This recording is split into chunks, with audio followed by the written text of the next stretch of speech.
시간은 에스겔서 강의 11번째 시간입니다. 오홀라와 오홀리바의 행음과 그들이 받을 심판 두 번째 시간을 함께 갖도록 하겠습니다. 에스겔서 23장 강해를 오늘 하게 될 텐데요, 16장과 함께 보게 될 겁니다. 16장 23장의 짝입니다. 1장이 10장과 짝이 되듯이 그것을 같이 보게 될 때에 정확한 내용을 더 알 수 있는데요, 에스겔서는 유다에 관한 심판 1장부터 24장까지 이렇게 나와 있습니다. 특별히 서론으로 1장부터 3장은 환상을 본 게 있고요, 4장부터 24장까지가 남유다의 그 죄악들을 드러내는, 그래서 하나님이 심판하시겠다고 경고하시는 그런 부분이 되고 있고요, 25장부터 32장은 주변의 나라, 이스라엘 주변의 나라 열국 7개국이 있어요. 동쪽에는 암몬과 모압과 그 다음에 에돔이 있고, 북쪽에는 두로와 시돈, 서쪽에는 바벨론, 남쪽에는 애굽이 있는 이 7개 나라도 심판하겠다는 내용이 25장부터 32장까지 있어요. 그리고 33장부터 40장까지는 이스라엘 이제 그 회복에 관한 예언이고요, 그 다음에 40장부터 마지막 장까지는 하나님의 왕국, 그러니까 그 영적인 왕국이에요. 교회를 통한 이방인도 포함되는. 그래서 하나님의 그 성전의 회복의 환상을, 하나님의 성전은 교회예요. 근데 지금도 유대인들은 그 성전을 회복, 진짜 물리적인 성전을 회복할 줄 착각하고 있고요, 수많은 유대인들을 연구하는 사람들, 특히 성막을 연구한 사람들은 제3의 성전이 이 에스겔서 40장부터 48장에 기록된 이것대로 세워질 거다 이렇게 생각하고, 지금도 제3의 성전이 세워질 것이다 라고 착각을 하고 있는데 절대 그럴 일은 없을 거예요. 만에 하나 그럴 가능성도 없지 않아 있을 수도 있겠지만 저는 없다고 봅니다. 이미 교회를 통하여 성취가 된 거예요. 그러니까 하나님의 역사의 경륜을 뒤로 돌릴 수는 없어요. 우리는 현재의 경륜에 정확히 맞춰서 가야지. 그래서 유대의 저 예루살렘에 제3의 성전이 세워질 것을 100년 연구해 보세요. 100년 뒤에도 똑같이 연구하고 있지. 절대 안 세워질 거예요. 그러니까 다른 곳에 헛된 시간을 들이는 것이 결국에 마귀가 쓰는 방법이에요. 우리는 하나님의 관심사, 하나님이 우리에게 말씀하고 있는 중요 관심사에 관심을 갖게 되기를 축원합니다. 하나님이 이미 관심에서 버렸고요, 떠났는데 그 연구해봤자 별 소용이 없는 거예요. 그 허송 세월인 거예요. 지금 뭐 베리칩 666 연구해보세요. 2004년부터 연구했는데 지금 2019년인데 지금도 하고 있어요. 쓸데없는 거예요, 다. 우리는 예수 그리스도를 믿게 되면은 하나님께서 우리 이마에 영적으로 이마에 인을 칠 줄로 믿습니다. 그게 성경에 나와요. 요한계시록 7장과 14장에 나오면 이마에 이게 인을 친다고. 사탄 마귀도 그것을 본받아서 666 사탄의 삼위일체를 말하는 거예요. 7의 완전수에 하나씩 부족한, 절대 하나님의 완전한 것이 이룰 수 없는 그들의 존재, 사단과 짐승과 거짓 선자의 이것의 세 개의 사기들인데, 이것들이 결국에 하나님을 믿지 못하도록, 하나님의 완전에게 이르지 못하도록 자기들의 말로 꼬여서 자기들의 포로로 잡는 사람들에게 영적 표시가 666인 것이지 무슨 뭐 베리칩 이런 거 아니에요. 아니, 연구해보세요. 뭐 연구할 사람은 우리 동탄에 지금 13년이 됐는데요, 13년 전부터 그 얘기를 하고 지금도 그 얘기하고 지금도 그 책을 나눠주는 사람이 있어요. 제가 잘 아는 사람이. 신학도 하겠대요.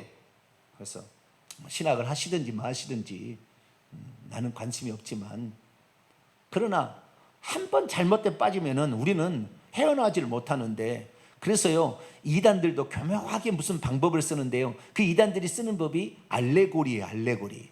알레고리는 뭐냐면은 이 알레고리 해석이 대단한 겁니다.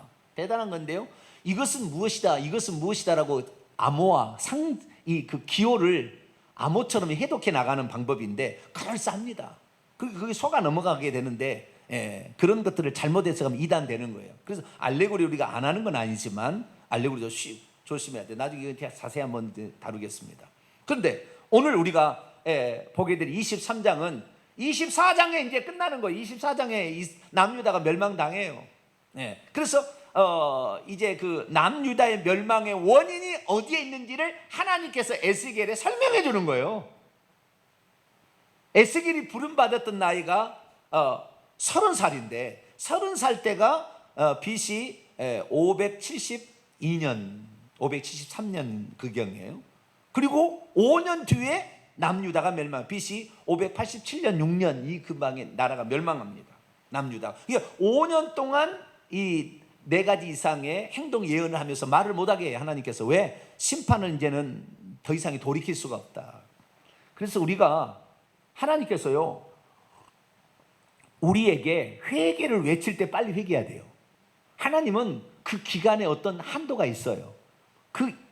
그것을 넘어버리면 하나님은 돌이키지 않아요. 이 나라와 이 나라의 남북한의 문제도 그런 거예요. 우리 남한이 회개하고 돌이킬 때는 하나님께서 심판을 고정하지 않지만, 그러나 잘못되면 하나님이 딱 심판하겠다 고정해버리면 하나님이 이루시는 거예요, 그냥. 그래서 우리는 이 북한의 이 문제가 곧 남유다 북이스라엘 문제하고 어쩌면 그렇게 동일하게 저 서쪽에가 이스라엘 나라가 그런 나라가 있었다면 동쪽에가 대한민국이 있는 거예요. 서쪽에 하나님을 그렇게 잘 섬긴 민족이 이스라엘 민족이 있었다면 동쪽에 하나님을 가장 잘 섬긴 민족이 대한민국이. 할렐루야. 대한민국이에요. 전 세계 가운데 놀라운 일이에요. 근데 그 상황이 비슷합니다. 꼭 남쪽과 북쪽이 원래는 하나였는데 남쪽과 북쪽이 갈리게 되고요. 주변의 열강, 이 바벨론, 아수르, 애굽이라는 이 세 제국에 의해서 이 남유다가 어디에 붙을 건가? 그래 안전한가? 뭐 이거 연구하고 그다음에 그것을 세금을 준비해 가지고 바쳐 가지고 우리 도와달라고. 똑같이 우리에게 뭐요? 미국과 일본과 중국이 있는데 소련도 있겠죠. 자, 그 주변의 나라하고 알력 관계 있는데 우리나라가 잘못 이렇게 하게 되면은 우리나라는 고통스러워요. 여러분, 우리가 감사해야 될 것은 우리나라에게 선교사를 파송했던 미국이 이 나라를 70년 이상을 지켜줘서 남한이 이렇게 경제 발전한 거예요. 그건 사실입니다. 미제 타도 물론 미국 사람이 잘못한 것도 있죠. 그러나 미국 사람들이 이 나라에 6.25 정전 때 보내서 5만 명이 죽었어요, 군인들이. 우리나라를 그렇게 지켜주고 이 38선이 이 나부터 지켜줘 가지고 노무현 대통령 될 때까지 핵까지 갖고 있었잖아요. 그래서 이 나라를 지켜준 거예요. 그래서 이 나라가 문제없이 지금까지 잘 살아온 거예요. 미국이 이 나라를 그렇게 지켜주면서도 미군비 내라고 그랬나요? 땅만 우리가 줬을 뿐이지. 다 우리가 도와준 거예요. 그런데 우리가 과거에 생각해 보세요. 우리나라가 가서 중국한테 옛날에 무슨 수당 청나라 무슨 명나라 할 때 우리나라가 얼마나 조공을 많이 바쳤습니까? 조공을 많이 바쳤잖아요. 지금도 자기 나라처럼 이렇게 생각하는 그런 지금 그런 경향이 있고, 일본 우리나라 백제 사람이 넘어가서 다 만든 것인데 착각하는 거예요. 자기의 원뿌리가 누군지를 모르는 거예요. 우리나라를 위해서 그들은 섬겨받들어야 돼요. 원류가 우리나라에 있으니까. 문화 거의 대부분 다 우리나라 온 거 아니에요? 나중에 서양 문물이 먼저 들어갔을 뿐이지.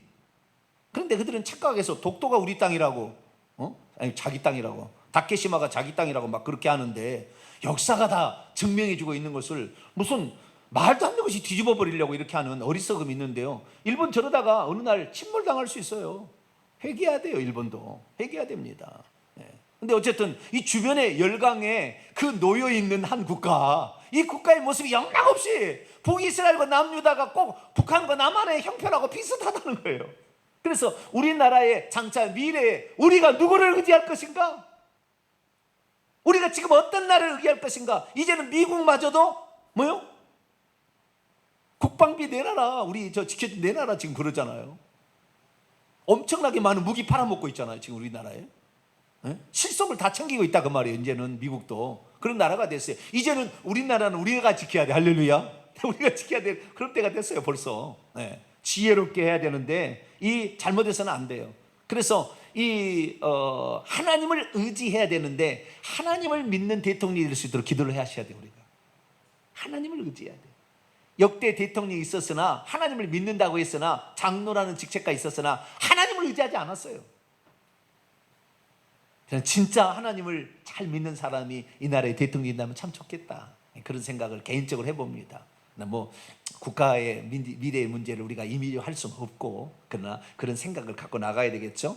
그럼 오늘 이 시간에는 이 남유다, 북이스라엘과 견주어서 남유다까지 왜 멸망을 당할 수밖에 없었는가, 멸망당하는 그 원인에 관하여 정확히 한번 살펴보고, 우리나라도 그 원인과 무엇이 닮았는가, 그래서 우리나라도 위험한가를 측량을 한번 해보고, 그래서 우리가 멸망을 당하지 않기 위해서는, 심판을 받지 않기 위해서는 어떻게 해야 될 것인가, 이 문제에 관하여 오늘 이제 살펴보기를 원합니다. 자, 그러면은 지난주에 했던 거 간단히 복습하면서 넘어가도록 하겠습니다. 23장 2절입니다. 인자야, 이 에스겔을 지칭하는 표현이죠. 인자야라는 칭호는 그 에스겔가 쓴 말입니다. 에스겔아, 두 여인이 있었으니 한 어머니의 딸이라. 두 여자가 있었대요. 근데 한 어머니의 딸입니다. 그들이 애굽에서 행음하되 어렸을 때 행음하여 그들의 유방이 눌리며 그 처녀의 가슴이 어루만져. 이 3절을 놓고요, 지금 유대인들 있잖아요. 지금 유대인들은 이 에스겔서 23장을 안 가르친답니다. 슬쩍 넘어간대요. 너무 적나라하게 성적인 묘사를 하기 때문에 이런 좀 추하다, 그래가지고 여기를 아예 넘겨버린대요. 그 정도로 여기는 적나라한 그 치부를 드러내고 있어요. 여러분, 그 이스라엘 민족이 어떻게 이스라엘 민족으로서 세계의 역사의 무대 가운데 등장하게 되었느냐, 그것이 이 에스겔서 23장이 나오지 않지만 에스겔서 16장에 나와요. 어떻게 해서 역사의 무대에 이스라엘 나라가 등장하게 되었는가. 자, 16장으로 잠깐 넘어가 볼까요? 23장의 짝은 16장이라고 제가 얘기했어요. 거의 유사판이에요, 유사판. 23장에 얘기하지 않는 부분을 16장에 또 얘기하고 있는 부분이 있어요. 3절입니다. 이르기를 주 여호와께서 예루살렘에 관하 이같이 말씀하. 예루살렘은 남유다의 수도로서 남유다를 지칭하는 대유법이죠. 남유다에 관하 이렇게 말씀하시되, 내 근본과 내 난 땅은 가나안이요 내 아버지는 아모리 사람이요 내 어머니는 헷 사람이라. 자, 예루살렘, 남유다를 예루살렘으로 표현하고 있는데, 내 근본과 난 땅이 있다는 거예요. 그게 가나안 땅이래요. 아버지는 아모리 사람, 어머니는 헷 사람인데, 아모리 사람과 헷 사람은 가나안 민족 가운데 대표적인 7족속의 2족속이에요. 대표 족속입니다. 그런데 이 2족속이 이 남유다의 모체였다, 이렇게 얘기를 합니다. 그런데 잘 보세요. 원래 가나안 민족은 함의 자손으로서 경건한 셈의 자손의 땅이 아닙니다. 그러니까 이 땅은 함의 땅이에요. 붓, 가나안, 미스라임, 애굽, 이디오피아, 애굽, 그 다음에 이 가나안 땅은 다 함의 자손의 아들들의 땅이라 그 말이죠. 그러니까 여기는 함의 땅인데 왜 이스라엘의 어떤 그 근본과 난 땅을 가나안이라고 표현하느냐? 그건 다른 게 아니에요. 셈의 계열이 있었는데, 이 셈의 계열이 갈대아 우르에서 함의 족속과 하나가 됐다가 완전히 우상 숭배라고 넘어갈 뻔했을 때 아브라함이 이건 아니다, 우상을 숭배하는 게 아니다 라고 뛰쳐나오게 됩니다. 그래서 제가 지난번에 야살의 책을 얘기했는데요, 야살의 책에 하면은 아브라함의 아버지 데라가 니므롯의, 그러니까 그 갈대아 우르의 최고의 황제 같이 이렇게 제국을 세웠던 사람이 니므롯인데, 니므롯의 오른팔이에요. 장군이에요, 장군. 실제인지 아닌지는 모르겠어요. 근데 그런 역할을 했다고 나와요. 그러다가 아브라함의 탄생 때부터, 아브라함이 탄생한 건 미리 그 알아가지고 죽이려고 몇 번 했는데 바꿔치기 해서 아브라함을 살리고 어떻게 해가지고 아버지가 아브라함이 우상을 타파하고 나는 우상 숭배하지 않겠다 해서 결국에 나오게 되는데, 그때 결국에 나중에 데라가 니므롯을 섬기는 것을 버리고 아브라함을 따라서 나옵니다. 결국 어떻게 해서 나오게 되는데, 그것이 바로 아브라함이 하나님께 부름을 받았던 창세기 12장의 얘기예요. 근데 그 아브라함이 하나님을 갈대아 우르에서 부를 때, 내가 너에게 땅을 얘기하지 않았어요. 내가 너에게 지시한 땅, 어디 땅이라고 얘기 안 했어요. 지시한 땅으로 가라 그랬다는 거예요. 어디로 가야 될지 갈 바를 알지 못했지만 하나님께서 가란 땅이 있다면 나 가겠습니다. 이렇게 나온 것이 아브라함이에요. 그래서 아브라함은 믿음의 조상이고, 믿을 수도 안 믿을 수도 있고, 그런 하나님을 안 믿을 수 있었는데, 그 하나님을 나는 진실한 하나님, 천지 만물, 천하 가운데 가장 살아계신 하나님을 믿었던 아브라함이 있었던 거죠. 그래서 그 아브라함으로 말미암아 아브라함이 하나님께서 하란, 그 다음에 갈대아 땅, 아니 갈대아 한다, 가나안 땅까지 이주를 시켰잖아요. 네, 그래서 가나안 땅에 세겜, 베델 이쪽에서, 세겜 땅 이쪽에서 많이 거주했잖아요. 네, 그래서 여기에 이제 거주를 하게 돼요. 이 땅이 가나안이에요. 그러니까 너의 근본과 내 난 땅 가나안이라는 것은 아브라함이 시작이 가나안에서 시작이 되었다 그 말이에요. 부름을 받은 사람의 시작이 거기서 시작이 되었다 그 말이죠. 그래서 아모리 사람과 헷 사람이 살고 있었는데, 그 땅에서 막벨라 굴 그거 하나 땅 샀어요. 얼마 주고? 세겜 추장에게. 예, 자기 마누라 사라 파묻으려고 그 땅을 산 것이 시작이에요, 시작. 그래서 이 가나안 땅에 있었으나 그 가나안에 아직까지 이 일곱 족속의 죄악에 관영하지 아니하므로 그 땅을 줄 수가 없었어요. 그런데 기근이 찾아왔죠. 그래서 애굽으로 잠깐 갔다가 오기도 하고 그랬지만, 그러나 그 땅을 벗어나지 않고 있고, 이삭도 그 땅을 벗어나려고 또 했어요. 아비멜렉 있을 때 또 벗어나려고 했는데 하나님께서 가지 말라고 그래서 이삭도 안 갑니다. 기근을 애굽으로 내려갈 뻔했는데, 그러다가 야곱 시대에 이 요셉이 팔려가지고 애굽 땅에 가서 국무총리가 됐을 때 7년 풍년이 있다가 7년 흉년이 들어가지고 엄청난 기근으로 전 세계가 아주 죽게 생겼을 때에 곡식을 사러 갔다 오라고 아들들을 보냈는데, 요셉이 국무총리가 있어서 이리 오시면 애굽 땅은 풍요롭기 때문에 창고마다 그득그득 그 발견됐잖아요. 창고가, 애굽 창고가 고센 땅에 그 많은 창고가 이게 싸놨으니까 오십시오 하고 야곱이 70명의 가족을 데리고 애굽 땅에 들어가요. 근데 거기에서 무려 430년을 살아요.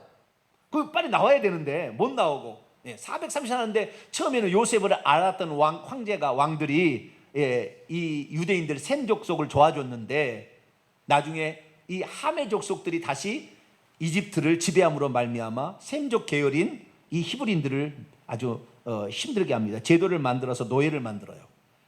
그래서 한 400년 동안 노예 생활을 하게 되죠. 그러면서 거기에서 이제 나와가지고 다시 가나안 땅을 들어가게 하는 것이 모세 출애굽이에요. 그래서 모세가 나와서 아라비아 쪽으로 갔다가 시내산으로 가서 율법을 받고, 그래서 다시 가나안 땅을 정복에 들어가게 되죠. 그래서 가나안 땅을 차지하게 됩니다. 그래서 여기 보니까 내 근본은, 내 땅은 아모리 사람, 헷 사람, 가나안이라는 얘기, 그 얘기예요. 아브라함이 가나안에서 부름받은 자의 삶을 가나안에서 시작했기 때문에 그렇다는 거예요. 그런데 4절부터 보면 얼마나 그가 불쌍했는지 여자아이, 버려진 여자아이로 설명하고 있어요. 자, 4절 보면 내가 난 것을 말하리라. 네가 태어날 때에 내 배꼽줄을 자르지 아니하였고, 너를 물로 씻어 정결하게 하지 아니하였고, 내게 소금을 뿌리지 아니하였고, 너를 강보에 싸지도 아니하였나니, 아무도 너를 돌보아 이 중에서 한 가지도 내게 행하여 너를 불쌍히 여긴 자가 없었으므로 내가 나던 날에 내 몸이 천하게 여겨져 내가 들에 버려져. 그러니까 이 가나안 땅에 아브라함이 왔으나 아브라함을 좋아하는 사람은 없었고, 아브라함을 챙겨주는 사람이 없었다 그 말이에요. 버려진 채 아주 작은 가나안 일곱 족속 가운데 희미한 점밖에 안 되는 그런 족속으로 시작이 되었다는 거죠. 계속 넘어갑니다. 6절.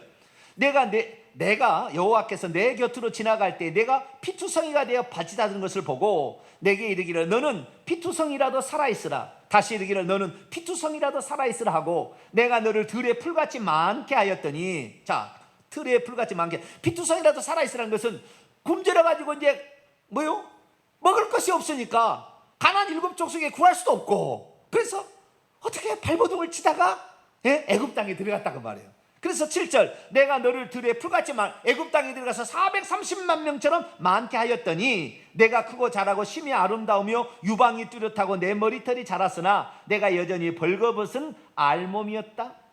내가 내 곁에 지나며 보니 내 때가 사랑할 만한 때가 되었다는 거예요. 그래서 내 옷으로 하나님께서 이스라엘 민족을 덮어 너의 벌거벗은 것을 가려주고 내게 맹세하고 언약하여 너를 내게 속하게 하였다. 그러니까 애굽 땅에서 하나님 나타나서 나를 잘 섬기라고 그렇게 했다는 것이 출애굽기에는 나오지 않지만 에스겔서에 나와요. 찾아가서 너희는 원래 나의 민족이었다. 네가 이렇게 살 수 있었던 것은 내게 보호함이 있었느니라. 너의 수치를 내가 너를 이렇게 지켜서 여기까지 살겠다는 걸 잊지 말아야 한다면서 우상을 숭배하지 말라고 했다는 거예요. 그리고 그 우상을 숭배하지 말라고 했는데 결국에 이스라엘 민족이 자꾸 음행을 하는 거예요. 우상을 애굽의 신들을 좋아하는 거죠. 그래서 막 숭배하는 거예요.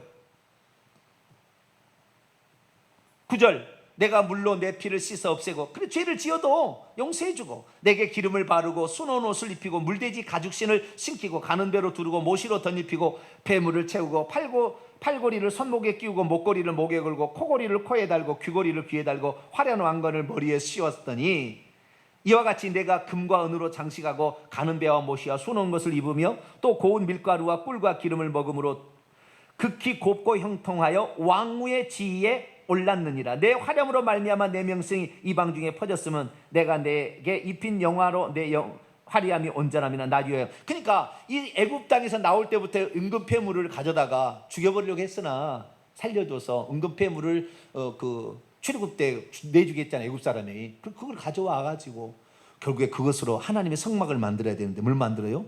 금송아지를 만들어. 코꼬리 귀고리 빼가지고 하나님 또 죽여버리려고 했다고요. 다시 또.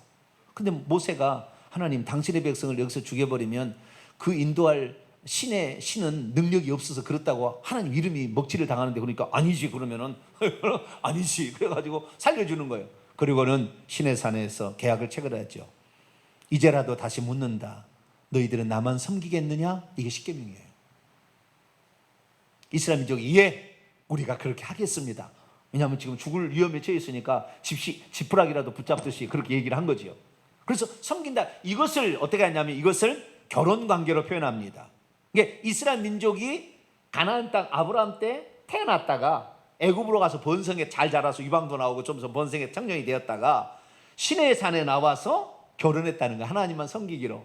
하나님을 남편, 이스라엘 민족은 아내, 이렇게 섬기기로 했는데, 그래서 하나님께서 그들을 기뻐해 가지고 젖과 꿀은 가나안 땅으로 모세의 후계자인 여호수아의 인도로 들여보냈더니 왕후의 지위에 올라서 모든 민족이 부러워할 만큼의 큰 젖과 꿀인 가나안 7족속을 다 멸하고 이제 위대한 민족으로서 딱 이렇게 올라왔다는 거예요. 올라왔더니 무슨 짓을 하느냐?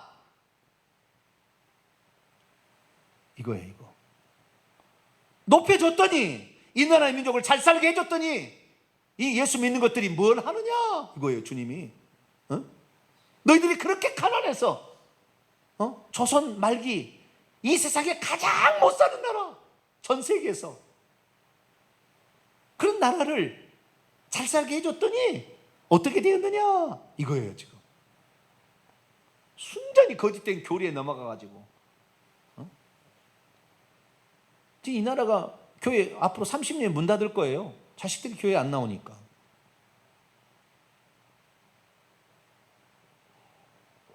왜 그렇습니까? 존경할 만한 부모가 없거든. 내 부모가 하는 것을 정확히 아는 자는 아무리 삐뚤어져도 우리 어머니는 이렇게 살았다, 그러면서 다시 돌아올 수가 있는데, 부모가 잘못되어 버리니까 죄를 짓고도 회개치 않고 뻔뻔스럽게 살아가는 것을 보여주니까 자식들이 하나님을 신뢰하지 않는 거죠. 그래서 이 나라가 지금 위기 가운데 처해 있습니다. 그것이 지금 적나라하게 이렇게 많이 나왔는데요.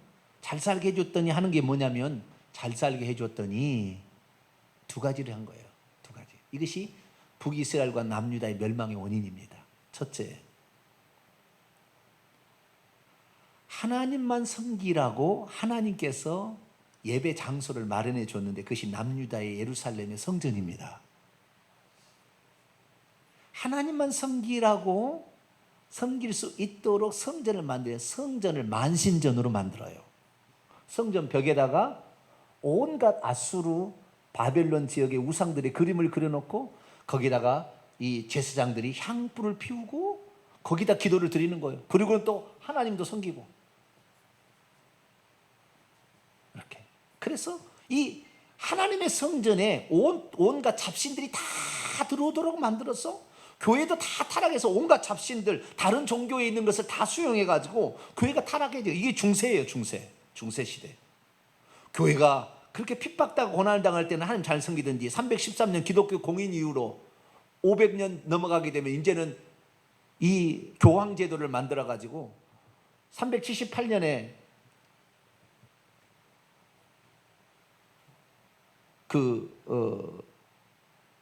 로마의 교구장 이 사람이 세상 종교의 그 제사장 자리를 달라게 가지고 자기가 그것을 수용해서 태양신 종교를 그대로 들어와서 천주교를 완전히 타락시켰어요. 천주교의 모든 제도들, 천주교에 쓰는 모든 그릇들, 형상들 다 태양신 숭배예요. 이게 다 보면 전부 태양 다 그려놨다고요. 그래서 이 잡탕 종교를 만든 거죠. 잡탕 종교를. 우리는 세상 종교, 우리 기독교 말고 다른 데서 살 수 있는 것, 그것은 다른 종교하고 비슷한 건 뭐냐면은 우리가 약할 때 병 고쳐달라, 가난할 때 좀 먹게 해달라, 뭐 그런 거 아니에요? 내 아들 출세케 해달라, 뭐 이런 거잖아요. 이런 것은 다른 종교도 하잖아요. 만약 교회가 그런 것만 하고 있다고 한다면 우리는 세상 종교하고 다를 게 없어요. 우리의 믿음은, 우리의 생각은 하나님의 거룩한 그 뜻을 이 땅에 펼쳐가는데 내가 한 몸 미랄로 쓰임 받는 겁니다. 할렐루야. 이것을 위해서 가야 다른 것이, 이 모든 것은 너희에게 더하시리라, 덤으로 주신다, 이렇게 돼 있다는 거죠. 근데 이 하나님의 성전까지도 온갖 우상, 동쪽 태양과 그 다음에 하늘 황후 세미라미스, 그 니무롯이 하늘 황후고요. 동방 태양은 니무롯입니다. 동방태양이라고 하려는 이거하고 니무롯이 동방태양이고 세미라미스는 하늘 황후인데, 이 황후로 섬겼다고 예레미야서 에스겔서에 나오잖아요. 이게 섬기고 그 밑에 자식을 낳는데 단무스입니다. 단무스. 이 단무스는 살아있는 어떤 생명의 어떤 다시 엄청으로 살아나는 어떤 그런 부활 비슷한 형체로 표현을 합니다. 그래서 이 푸른 나무 아래에서 이렇게 섬겼다, 이것은 전부 뭐요? 단무스 신을 숭배했다는 말을 우회적으로 표현하는 말이에요. 왜? 그 니무롯이 죽어서 단무스로 환생했다, 이렇게 하고, 돼지머리 숭배하는 게 그 말이죠. 내가 그랬잖아요. 돼지머리 숭배하는 게 이 단무스를 추도하는 여인들의 의식이었다고. 그래서 지금도 그 바벨론 종교가 동쪽으로 이동하는 모든 나라들, 다 나라들 보면은 고사 지내는데 꼭 돼지머리를 썰어다가 놓고 거기다가 절을 하고 있어요. 희한합니다. 이 동쪽으로 대한민국까지 다. 그게 바로 바벨론 종교 신을 숭배하는 그 신까지도 이스라엘에 완전히 들어와 있어요. 그래서 우상 숭배에 하나님 위에 다른 신들을 자기의 남편처럼 여기는 것을 간음했다고 표현하는 거예요. 그래서 이런 적나라한 표현을 쓰는 겁니다. 이게 첫 번째고요. 두 번째는 이건 종교적인 타락이고요. 또 하나는 정치적인 타락이에요. 하나님을 의지해야 되는데 하나님을 의지하지 아니하고 권력 있는 국가를 의지하는 겁니다. 아수르를 의지하고 바벨론을 의지하고 애굽을 의지하고, 이 줄다리기 하는 거죠. 줄다리기 이렇게 의지하는 거예요. 하나님을 의지하지 아니하고. 이 두 가지 때문에 결국에 이스라엘 나라가 멸망을 당합니다. 그 이야기가 이제 성경에 나오는 거예요. 다시 넘어오도록 할까요? 16장 왔으니까 기왕 그들의 우상 숭배의 죄를 먼저 에스겔 16장 15절부터 22절까지는 우상 숭배의 죄를 이렇게 얘기하고 있습니다. 16절 보니까 내가 내 의복을 가지고 너를 위하여 각색으로 산당을 꾸미고 모든 산 위에 높은 꼭대기에다가 사당을 만들어서 거기에서 우상을 숭배했다는 거예요. 거기에서 행음하였나니 이런 일은 전무후무하니라. 내가 내게 준 금, 은 장식품으로 너를 위하여 남자 우상을 만들어 행음하며 또 내 수놓은 옷을 그 우상에 입히고 나의 기름과 향을 그 앞에 베풀고, 내가 준 기름과 내가 준 것을 너희들 어떻게 하느냐. 여기 그대로 말고요. 호세아서를 한번 들어가 봐요. 호세아서는 하나님이 내 남편이었는데 북이스라엘을 책망하는 거예요. 북이스라엘이 여호와가 너의 남편인데 너희 남편을 버리고 다른 남자를 좋아하는 북이스라엘, 그들을 책망하는 것이 호세아서입니다. 근데 호세아서에서 뭐라고 하냐면요, 참 재밌어요. 호세아서 2장 8절을 읽어보세요. 호세아서 2장 8절 읽습니다. 시작. 곡식과 새 포도주와 기름은 내가 너에게 준 것이요 그들이 바알을 위하여 쓴 은과 금고 내가 그에게 더하여 준 것이거늘 그러나 내가 너에게 곡식과 새 포도주와 기름을 주고 은과 금도 주었거늘 너희들은 그것을 갖다가 우상을 만들고 우상을 숭배한 데 쓰는구나. 여러분, 여러분이 가진 물질을 하나님께 드리시기 바랍니다. 하나님께 안 드리는 것은 반드시 우상에게 드리게 돼 있어요. 희한합니다. 그게 그렇게 하는 거예요. 근데 하나님이 준다는 것을 기억하지 못하고 우상에게 주는 거예요. 우리는 하나님께 드리는 것이 가장 안전한, 다함이 없는 보물이에요. 네, 천국의 상급이 되는 건데. 네, 근데 이스라엘 민족 호세아서 그래서 엄청 이렇게 책망을 합니다. 응? 응? 그러면서 특히 북이스라엘은요, 바알신을 우상으로 숨깁니다. 북이스라엘 쪽은 두로와 시돈 사람들이 섬긴 신이 바알신이었거든요. 남자는 바알신, 여자는 아세라신이었어요. 그래서 바알신과 아세라신을 북쪽 사람들은 아주 산당을 만들어 놓고 거기에서 숭배를 하게 됩니다. 하도 하나님이 화가 나니까요. 자, 호세아서 2장 들어왔으니까 기왕 13절, 2장 13절. 그가 귀고리와 폐물로 장식하고 그녀가 사랑하는 자, 바알신이죠, 사랑하는 자를 따라가며 나를 잊어버리고 향을 살라 바알들에게 섬긴 그 시일대로 내가 그녀에게 벌을 줄 거다. 16절. 여호와께서 이르시되 그날에 내가 내 남편이라 걷고 다시는 내 바알이라, 바알을 내 남편이라 하지 않게끔 내가 만들겠다. 그런 날. 그래서 그냥 그들을 없애버리겠다, 이렇게 얘기를 하는 거예요. 다시 돌아옵니다. 에스겔 16장.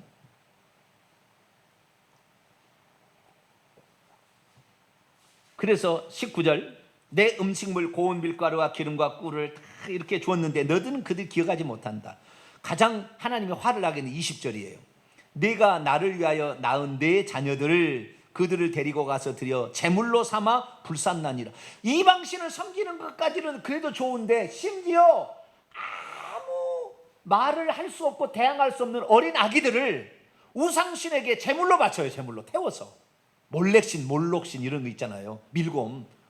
우상에게다가 이 제물로 바치는 거지. 하나님이 그냥 이스라엘 나라를 멸망시킬 가장 마지막에 끝에 재는 제물로 그 자기 자녀, 아무런 의지가 없잖아요.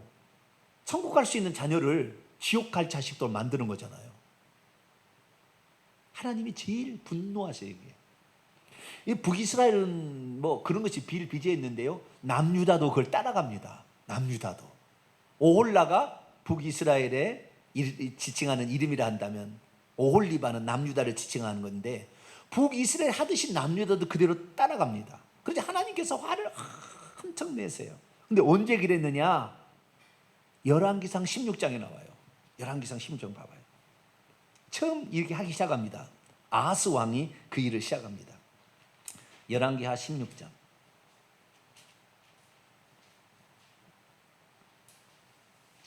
열왕기하 16장은 아하스 왕인데요, 요담, 아하스, 히스기야인데 아하스 왕은 히스기야의 아버지인데, 히스기야의 아버지가 이 더러운 일을, 이 추잡한 일을 합니다. 하나님의 진노를 자아내는 일. 히스기야 아니었다면 아마 멸망당했을 거예요. 아하스가 남유다의 왕인데요, 이 아하스가 어떤 일을 하느냐? 3절 봅니다. 3절과 4절 시작. 이스라엘의 여러 왕의 길로 행하며 또 여호와께서 이스라엘 자손 앞에서 쫓아내신 이방 사람의 가증한 일을 따라서 자기의 아들을 불 가운데로 지나가게 하며 또 산당들과 작은 산 위와 또 푸른 나무 아래서 제사를 드리며 분양. 작은 산 위, 여기는 거기는 뭐요? 산당들이잖아요. 그 산당들에는 뭐요? 니무롯 신을, 태양 신을 숭배하고, 푸른 나무 아래서는 담무스 신을 숭배하고, 자기 아들들을 제물로 태워서 바치는 이 일을 했는데요, 히스기야도 그 중에 이 아하스 왕의 아들이었으니까 히스기야도 어쩌면은 희생물이 될 수 있었어요. 히스기야가 둘째 아들에서 살아났는지는 정확히 내가 조사를 안 해서 잘 모르겠지만 히스기야도 그런 제물이 될 뻔한 사람이었는데 히스기야는 안 죽었어요. 그래서 히스기야가 왕이 됐을 때에 이제 많은 개혁을 하기 시작해서 하나님이 심판을 유보합니다. 아하스 이 일로 말미암아 남유다도 멸하려고 계획을 세웠는데 유보를 합니다. 특히 아하스 왕이 하나님을 분노하게 했던 것은, 첫째는 아까 우상을 숭배하되 자기의 자녀를 불 가운데 지나가게 하는 제물로 바치는 이 일뿐만 아니라, 또한 주변의 열강들을 하나님 자기의 주군으로 섬겼다는 거예요. 하나님 의지하지 아니하고. 그때가 그때가 어떤 때냐면요, 북이스라엘이 멸망당한 일보 직전이었는데 북이스라엘의 18대 왕이 베가 왕이었어요. 19대 왕이 호세아 왕으로 북이스라엘 멸망을 당합니다. 멸망 직전에 이 북이스라엘 왕 베가가 18대 왕이 아람 나라인 르신과 결탁을 해가지고 남유다를 치러 내려온 거예요. 남유다를 치러. 그러자 아수르, 더 북쪽에 있는 그 아수르한테 사절단을 보내가지고 아하스가 우리나라를 도와달라. 아람 나라와 북이스라엘이 합쳐가지고 우리나라를 치니까 어떻게 해야 돼? 히스기야 왕처럼 주여, 저 아수르 왕 사네립이 우리 하나님이 없다고 조롱하면서 이 나라를 치려 합니다. 그 마지막 그 선전포고 고지문을 갖다가 하나님께 바치면서 하나님 도와달라고. 이렇게 했으면 하나님께서 18만 5천 명을 하루아침에 송장대에서 만들었을 텐데 아하스 왕은 어떻게 했다? 그렇지 아니하고 어떻게 했어요? 누군가 우리를 도와줄 수 있는 나라가 없나? 그래서 이제 신흥 제국으로 부상하고 있는 아수르를 찾아가서 아수르 당신 도와주십시오 해서 그 아수르한테 어마어마한 은금을 이렇게 그 백성들한테 걷어가지고 갖다가 주면서 우리나라 도와달라고 그래요. 그래서 그때 당시 아수르 왕이 20대 왕 디글랏 빌레셀이에요.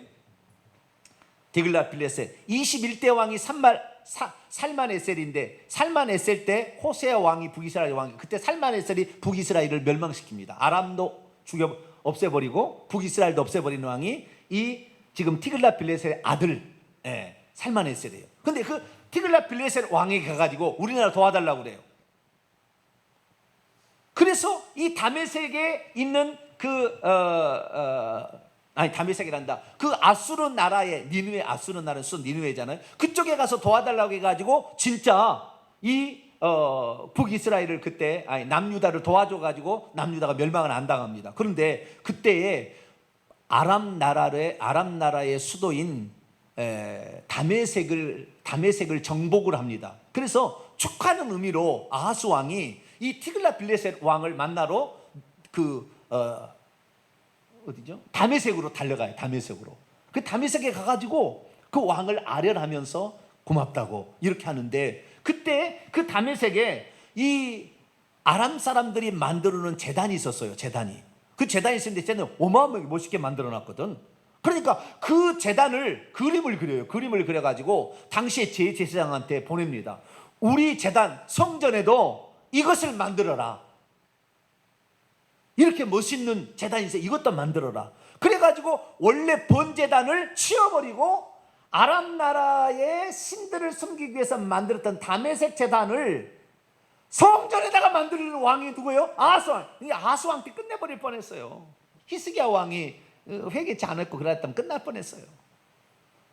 그 번제단을 치우고 물두멍을 치워버리고 그 자리에다가 다메섹 제단을 갖다 놓은 사람이 아하스 왕이었다고 말이에요. 그러니까 하나님께서 이 종교적인 배신, 정치적인 배신 이것을 하게 됐을 때 멸하려고 했다고 말이에요. 그러나 히스기야가 왕이 되었을 때에 이것을 다시 산당을 없애기 시작하고요. 처음으로 산당을 없애기 시작한 거예요. 산당을 없애기 시작하고 다시 우상을 숭배한 누수단 이런 거 다 없애고 그 다음에 바알과 아세라신 없애고 막 이렇게 경교 개혁을 하지요. 그 다음에 유월절을 회복하고 막 이렇게 하는 거 히스기야에서 하나님께서 연기를 합니다. 그런데 그 아들 때가 결정적이었어요. 히스기야의 아들이 누구였느냐? 므낫세. 남유다 가운데 가장 잔인하고 가장 우상 숭배하고 가장 하나님이 싫어하는 왕. 55년을 통치를 해요. 12살에 왕이 돼가지고 67세까지 통치를 하는데 얼마나 나쁜 왕이었는지 몰라요. 모든 우상 숭배를 다 해.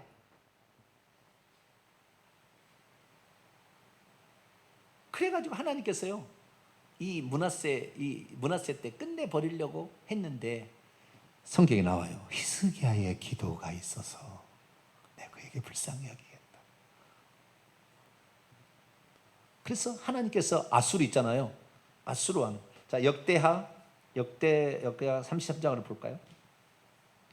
아수르를 이 므낫세 왕한테 보냅니다. 치라고. 칼과 기근과 전염병은 하나님의 심판이다. 아수르 왕을 보냅니다. 이 아수르 왕을 보내는데, 이 아수르 왕이 와가지고 역대하 33장 3절을 보게 되면 산당을 세우고 므낫세가 히스기야 왕의 그 업적을 다 없애버려 바알 신을 숭배하고 아세라 목산 하늘의 1월 성신 태양신 숭배 다 하고, 5절도 여호와의 성전 두 마당에 세상에 하늘의 1월 성신을 숭배하는 제단들을 또 만들고, 신접한 자를 박수를 신임하여 점을 치고, 목상 7절 아세라 목상까지 만드는 이런 파렴치한 짓을 하자 10절에 아수르 왕을 보냅니다. 그래서 아수르 왕이 결국에 이 므낫세를 결박해 가지고 쇠사슬로 결박해서 바벨론으로 끌고 갑니다. 그러니까 이때는 아수르가 바벨론까지 지배하고 있었을 때요. 아수르가 엄청난 대제국이 된 거죠. 그래서 바벨론까지 끌고 갈 때 12절 그가 환난을 당하여 그의 하나님 여호와께 간구하고 그의 조상의 하나님 앞에 크게 겸손하여 기도하였으므로 하나님이 그의 기도를 바르셔서 나중에 그를 다시 돌려보냅니다. 그래서 와서 이제 14절부터 이 므낫세가 회개를 합니다. 그래서 우상의 제단들을 없애고 이렇게 해나가요. 근데 아몬, 이 므낫세의 아들 아몬 때 또다시 벽비를 시켜요. 악한 왕이 돼가지고 또 우상 숭배요. 근데 그래서 하나님께서 또 없애려고 했는데 아몬의 아들 요시야 왕이 태어나네. 요시야 왕은 남유다 가운데 가장 하나님을 위해서 살았던 왕의 하나예요. 요시야, 히스기야, 다윗 이 세 왕이 남유다의 3대 왕인데, 요시야 왕이 태어나가지고 다시 또 회복하는 거예요. 하나님 여호와의 신앙을 다시 회복하는 거예요. 그러니까 막 아들 때 가서 막 이렇게 달라지잖아요. 막 하나님도 헷갈렸을 거예요. 죽여버릴까? 아니 살려서 죽여버릴까? 했더니 다 회개야. 우리나라도 비슷한 것 같아요. 이 나라를 북한에 의해서 해가 한번 쏘게 할까? 그러다 아니 회개하는구나. 좀 되다. 또 하면 또 아니구나. 또 뭐 하면 이것도 없애버릴까? 또 하나님 또 우리도 회개하면 또 이게 또 괜찮아지고 막 이런 그런 판국인 것 같아요. 근데 요시야 왕의 아들 때에 망해요. 요시야 왕이 이제 이때 무슨 일이 있었냐면, 요시야 왕 때 아수르하고 그 다음에 애굽하고 붙어요. 애굽하고 전쟁을 붙어요. 그런데 요시야 왕은 아수르의 편이었어요. 편이었다기보다는 의지하지는 않았지만 그쪽하고 친했는데 애굽 왕 바로 느고가 아수르 왕을 치려고 올라왔어요. 그래서 무기또에서 요시야 왕이 애굽 왕 바로의 느고의 전쟁을 막아요. 그런데 애굽 왕 바로의 느고가 애굽 왕 바로의 느고라는 이름이죠. 바로가 이 요시야 왕을 그때 죽입니다. 그래서 요시야 왕이 폐위당하고 요시야 왕의 둘째 아들 여호아하스라는 왕을 왕으로 세워요. 그래서 친 이집트 정책이 이제 그쪽으로 간 거예요. 그래가지고 이제 그때부터 둘째 아들이 여호아스가 왕이 되었다가 바벨론하고 이제는 애굽하고 붙습니다. 전쟁이 두 전쟁이 붙어요. 전쟁이 붙게 되자 이 바벨론이 와서 이 이스라엘 나라 여호아스 왕을 죽여버립니다. 그리고 여호야김이라는 왕을 또 세우게 되고, 여호야김 왕이 또 어떻게 돼서 죽고 여호야킨 그의 아들이 됐다가 그 다음에 셋째 아들 시드기야 왕 때 죽어요. 그러니까 요시야 왕의 아들 때에 남유다는 멸망을 당합니다.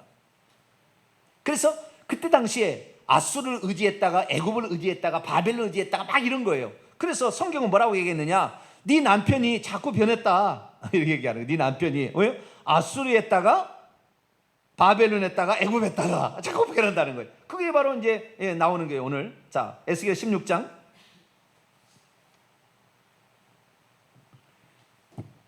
25절 보게 되면 25절 26절 보면은 내가 높은 데 모든 길 어귀에 쌓고 내 아름다움을 가정해 모든 지나가는 자에게 다리를 벌려 음행하고 내 하체가 내 큰 이웃나라 애굽 사람과 음행했다. 그 다음에 28절 보니까 아수르 사람과도 음행했다. 29절 보니까 갈대아우로 바벨론 사람과도 음행했다. 이렇게 얘기를 하는 거예요. 그런데요, 이게 이제 에스겔서 지금 16장 지금 이 얘기잖아요.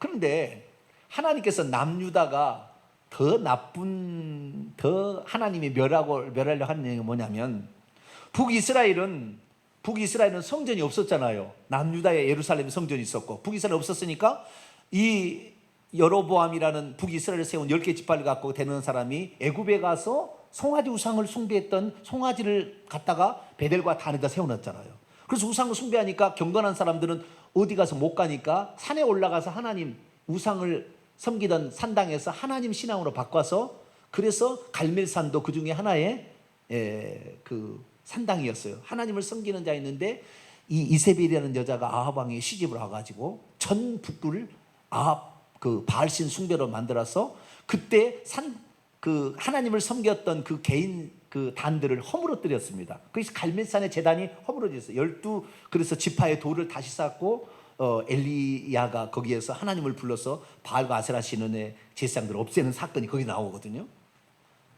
북이스라엘은 하나님을 섬기는 구심점이 없었기 때문에 북이스라엘은 우상을 숭배했다 치자 이거예요. 치자. 남유다는 하나님을 섬길 수 있는 성전을 주었거늘 남유다는 그럼에도 불구하고 왜 대제국의 사람들과 음행을 저지르느냐 이거죠. 심지어 대제국을 찾아가서 그들에게 행동을 했다. 그들의 신들을 가져와서 우상을 숭배했다고 하나님이 진노하시는 거예요. 의도적인 것이 있어요. 자, 에스겔 16장 33절에서 34절인데요. 32절부터 봅니다. 내가 너 남편 대신에 여호와 대신에 다른 남자들과 내통하여 간음하는 아내다. 남유다에게 한 얘기예요. 사람들은 모든 창기에게 선물을 주는데 오직 너는 내 모든 정든 자, 그 바람핀 남자죠. 정든 자에게 선물을 주며 값을 주어서 사방에서 와서 너와 행음하게 만든다는 거예요. 내 음란함이 다른 여인과 같지 아니함은 행음하려고 너를 따르는 자가 없음이며 또 내가 값을 받지 않냐고 도리어 값을 주면서 음행을 했다는 거예요. 이게 무슨 말입니까?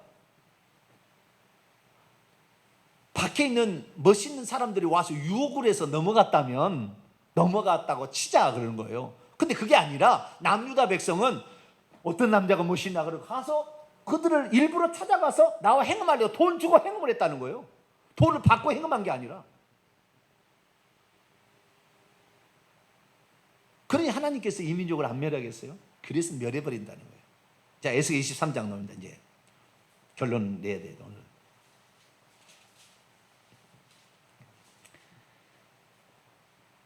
(5절) 보면 23장 5절 내 형 북이스라엘 오홀라인데 오홀라가 아수르 사람을 의지하더니 결국에 아수르에 의해서 멸망을 당합니다. 에? 희한하죠? 그런데 이 젊었을 때 8절 보니까 젊었을 때에는 애굽에 있었잖아요. 애굽 사람의 신들을 숭배했고 좀 더 가서는 북이스라엘이 아수르 사람을 의지했는데 9절에 너의 정든 자 아수르, 너가 연애하는 아수르 사람에 의해서 아수르 살마네셀 왕에 의해서 북이스라엘을 멸망당하게 했다. 그러니까 너가 의지하는 그가 너를 멸하는 자가 되게 하겠다. 이게 하나님 심판이에요. 우리가 돈을 의지하면은 돈이 나중에 너를 멸하게 하는 거예요. 그런 식이에요. 똑같은 거예요. 근데 남유다 11절 그 오홀리바도 형처럼 이 북이스라엘 사마리아처럼 음욕이 더하여 형의 간음반보다 더 간음을 한다는 거예요. 그래서 12절 아수르 사람을 의지하고 15절 갈대아 바빌론 사람을 의지하고 나중에는 이제 시드기야 왕은 바빌론에 의해서 세워졌지만 친애굽 정책을 애굽이 가까우니까 도와줄 것이다 해서 애굽을 의지했다가 바빌론이 화가 나가지고 와서 싹 쓸어버린 것이 바빌론 느부갓네살 왕에 의해서 남유다가 멸망되는 BC 586년의 사건입니다. 다시 애굽으로 돌아가는 거예요. 아수르 갔다가 바빌론 갔다가 애굽 갔다가 하다가 멸망당하는 거예요. 우리나라가 지금 그러잖아요. 미국 의지했다가 중국 의지했다가 일본을 의지하지 않네. 그런 감사한 일이네요. 의지했다가 이러다가 그들에 의해서 의지한 나라에서 멸망을 당할 수 있어요. 우리가 북한과 중국을 의지했다가 그들에 의해서 멸망당할 가능성이 매우 높습니다. 우리는 이제 미국도 의지하지 말아야 돼요. 우리나라는 오직 지금 일본이 우리나라하고 지금 이렇게 싸워가지고 어떤 무슨 자원 우리나라가 아직 개발하지 않았는데 불화수소 막 이런 거 말이잖아요. 이런 것들을 전량 일본에서 수입해서 썼는데 이것 때문에 값싸게 우리가 그걸 써서 반도체 만들고 뭐 이렇게 만들었는데 이번에 사건으로 말미암아 그거 안 준다고 화이트 리스트에서 무슨 뺀다 뭐 이렇게 막 했잖아요. 뭐 뺀다 그러는데 그걸 뺀다는 거예요. 그 이제 그 값싸게 주는 것을 안 하겠다는 거예요. 그런데 얼마 전에 국산이 개발했는데요, 더 잘 개발했대요. 할렐루야. 더 잘 만들었대요. 우리 화학이 많잖아요. 하나도 화학이 있고 LG도 화학이 있고 화학들이 있는데 기술들을 개발을 안 해서 그러지 우리 민족이 우수한 민족입니다. 예, 북한 보세요. 전 세계에 컴퓨터를 들어가서 보안을 뚫고 들어가서 이 그 전 세계 그 가상화폐 돈들을 뺏어가지고 북한은 그걸로 지금 연명하고 있어요. 지금 수준이 얼마나 머리가 똑똑하면. 예, 우리 민족이 나쁜 것을 똑똑한 건 아닌데, 예, 그런 것은 좋은 것은 아닌데. 어쨌든 우리 민족이 우수한 민족이에요. 우리 민족은 이제 많은 도움을 받았어요. 예, 많은 도움을 받았어요. 페르시아 왕의 고레스에 의해서 남유다가 포로에서 귀환하듯이 미국에 의해서 우리가 회복을 이루었다고 한다면 이제는 의지하지 말고 오직 하나님을 의지하는 민족, 할렐루야, 스스로 자주 국방과 경제력을 부강시켜서 나라가 되는, 이쪽 저쪽 의지하다가 오히려 의지한 나라에 의해서 속국이 되어버리고 마는, 멸망당하고 마는 그런 현장을 하나님께서 보여주고 있습니다. 그래서 앞으로 너희들이 그렇게 될 것이라고 얘기를 합니다. 한마디만 더 추가하도록 합니다. 에스겔 23장 36절부터 보게 되는데요, 한 가지 더 여기서 또 하나 중요한 어떤 게 있어요. 하나님의 신앙을 유지하기 위해서는 무엇이 필요한 건지 그거에 관한 얘기가 있어요. 하나님 신앙이 버려지지 않도록 하기 위해서는 무엇이 필요한지. 36절, 여호와께서 또 내게 이르시되 인자야 너는 오홀라와 오홀리바를 심판하려느냐? 그러면 그 가증한 일을 그들에게 말하라. 그들이 행음하였으며 북이스라엘과 남유다가 피를 손에 묻혔으며 그 우상과 행음하여 내게 낳아준 자식들을 우상을 향하여 화제로 살랐으며. 여러분, 우리의 자식들을 만약에 우리의 정치 노름으로 희생시켜서 좌우로 분리시켜서 싸움 만들면 이 나라 반드시 망해요. 지금 그럴 경향이 지금 많아요. 우리의 세대가 잘 모르니까 진영 논리로 지금 갖고 만들어가지고 지금 이 나라가 위험한 지금 그런 진영을 가고 있는, 자식들을 잘못된 길로 인도하면 한 멸망시킨다고 그랬어요. 우리나라 조심해야 됩니다. 우리 20대, 10대들을 잘못된 길로 인도하고 있어요. 틀림없이 하나님 심판하세요. 우리는 바로 잡을 수 있도록 늘 기도해야 됩니다. 넘어갑시다. 38절. 이 외에도, 이거 지금 얘기하려고 하네. 이 외에도 그들이 내게 행한 것이 있나니 당일에 내 성소를 당일에라는 것은 행음하고 그 다음에 화제로 불살렸던 그 달에 또 하나님의 성소에 들어와서 제사를 드리고 안식일을 범하고 안식일을 안 지키고 했다는 거예요. 그러니까 39절, 그들이 자녀를 죽여 그 우상에 드린 제물로 드린 그날에 내 성소에 들어와서 더럽혔으며 그들이 내 성전 가운데서 그렇게 뻔뻔스러움이 극치를 달리잖아요. 뻔뻔스러움이 극치를 달려. 하나님 앞에 잘못했으면 회개해야 될 텐데 회개하지 않고 거짓말해도 떳떳하지. 나는 잘못하고 나는 그건 모르겠다고 떳떳하게 거짓말하고. 응? 하나님 그거 못 봐요. 심판합니다. 그리고 하나님께서 하나님의 날이라고 아예 딱 정해놨잖아요. 그날은. 근데 안식일 날도 우상을 숭배해.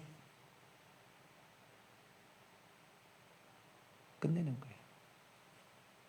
우리가 왜 주일을 우리가 거룩히 지켜야 되느냐? 뭐 신약시대인데 무슨 안식일 어디 있습니까? 그냥 그러면서 막 그렇게 멸시하는 사람 있잖아요. 안식일, 주일 문제를. 아니에요. 우리는 규정이 없다 할지라도 내가 이 안식일 날을 범하면 내 신앙은 깨진다. 막 이런 각오를 가지고 하나님 신앙을 위하여서 우리가 힘쓰지 않는다고 한다면 우리들도 어느 날 신앙 다 잃어버리고 주일날도 우상 숭배하는 날로 변해버릴 거예요. 우리나라가 지금 그래도 살아남는 것은 주일날을 그나마 지키려고 하는데요. 우리나라의 신앙이 위험한 때가 됐냐면은 저녁 예배에서 오후 찬양 예배로 바뀔 때예요. 이때 한번 위기 상황이었어요. 그때 저녁 예배 할 때는 하루 종일 주일 성수라는 개념이 있었는데 오후 찬양 예배로 바꾸는 때부터는 하루 종일 주일이라는 개념이 점점 없어져요. 이미 우리는 그런 세대에 들어와 버렸어요. 그래서 그것을 만든 사람을 하나님 가만두지 않습니다. 심판해버려요. 이미 이제 그런 상황이 들어와 버렸으면은 그런 상황에서도 그래도 신앙을 유지하기 위해서 몸부림쳐야 되겠지만, 이미 세태가 그렇게 와버렸는데 거기에서 뒤로 돌이키려면은 이상한 사람 취급받잖아요. 우리가 그래서 주일로도 찬양 예배도 무슨 예배 뒤에 또 예배 드리냐 하는데, 아니에요. 저는 전혀 다른 얘기 하잖아요. 더 깊은 얘기 하잖아요. 주일로 찬양 예배는 똑같은 얘기 하지 않잖아요. 네. 그래서 좀 분리하려고 합니다. 근데 이 안식일 문제가, 안식일 날을 깨뜨릴 때 하나님은 끝내는구나. 우리나라가 이제 주일날 무슨 주일이냐, 일주일에 한 번 예배 드리면 됐지 뭐. 그리고는 산으로 들로 해외로 여행 다니고, 주일도 지키지 아니하고 한 달에 한 번이나 주일날 나오고, 뭐 이렇게 될 날이 올 거예요. 끝날 거예요. 그때는 아마 끝낼 거예요. 하나님. 이 나라도 지금 최후의 보로가 대한민국인데요, 하나님도 섬기고 세상의 쾌락도 섬기고 이러면 끝내는 거예요. 아무리 좋고 여행이 좋고 할지라도, 골프 치고 싶어도 우리는 주일날은 하나님께 나와야 돼. 그것이 어쩌면 우리 신앙을 유지하는 기본적인 패턴이라 할까? 그러는 거예요. 남유다 종교적으로 타락해서 하나님도 섬기고 성전을 만신전으로 만들고, 심지어 주일날 하나님의 날도, 안식일 날을 이상하게 그날도 우상 숭배하는 날로 만들었으니 하나님이 남유다를 없애버렸다. 이 나라가 나중에 어떻게 될 것인가? 우리는 끝까지 이 예수 하나님 신앙을 끝까지 유지할 수 있도록 지킬 것은 꼭 지키려고 몸부림을 치고요. 네, 그렇게 하셔서 우리나라 마지막까지 세계 복음화에 앞장서는 그런 나라가 될 수 있도록 그렇게 기도해 주시길 바랍니다. 거룩하신 하나님 감사합니다.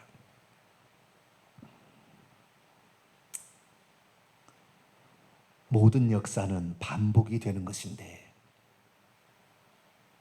반복되는 그 역사 가운데 내가 어디에 있는가를 분별하지 못한다면 우리는 역사의 전철대로 패망의 길로 가게 될 것인데, 하나님, 남유다가 패말의 길로 갔던 전철을 우리 남한, 우리 대한민국이 그 전철을 밟지 않게 하시고, 우리가 하나님 신앙, 히스기야처럼 오직 하나님 바라보는 신앙으로, 그리고 정말로 이 정의를 바로 세우고, 그래서 우상을 배격하고 하나님만 섬기는 민족이 되어서 영원토록 하나님의 나라가 되는 대한민국 되게 해 주옵소서. 우리 주 예수 그리스도의 이름으로 기도하옵나이다. 아멘.